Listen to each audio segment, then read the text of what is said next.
হযরতে আবু উবায়দা দুজনে মিলে ছুটলেন ঝান্ডা ধরার জন্য।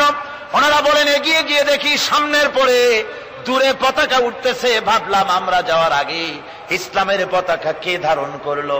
কাছে গিয়ে দেখি হযরতে জাফরের ডান হাত কাটা, বাম হাত কাটা, দুইটা পা কাটা, দেহটা একদিকে পড়ে আছে, আর শুধু মাথাটা এক পাশে পড়ে থেকে ইসলামের পতাকা কামড়ায় ধরে উঁচু করে রেখে দিয়েছেন। আমার বন্ধুগণ, হযরতে আবু উবায়দা বলেন আমি হযরতে সাদের, হযরতে জাফরের হাত পা মাথা মস্তক একত্রিত করে তার পা থেকে শুরু করে মাথা পর্যন্ত চুমা খাইলাম। তাকে জানাজা করে দাফন করে রাখলাম কবরের ভিতরে।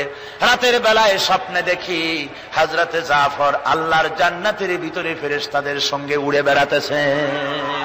আমি জিজ্ঞেস করলাম, ও জাফর, আল্লাহ তোমার সাথে কি ব্যবহার করেছেন? হযরতে জাফর বলেছেন, ওগো আবু উবায়দা, আল্লাহ রাব্বুল আলামিন আমাকে বলেছেন, জাফর রে, আমি তোমার শাহাদাতে খুশি হয়েছি, তুমি আমার কাছে আর কি চাও?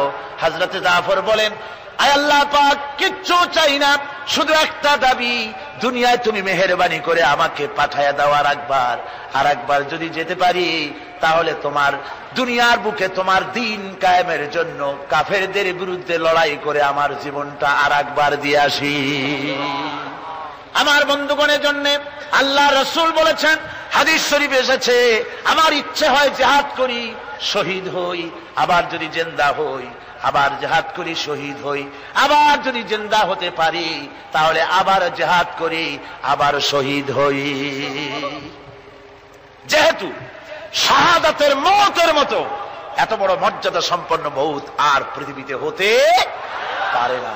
আমার ভাইরা, ইসলামের জন্য জান দেওয়ার জন্য, মাল দেওয়ার জন্য সাহাবায়ে কেরাম এভাবে প্রস্তুত ছিলেন। নিজেদের জীবন তারা আল্লাহর সামনে নজরানা পেশ করেছেন, শহীদ হয়েছেন, আল্লাহ দ্বীন কায়েমের জন্য তারা প্রচেষ্টা করেছেন।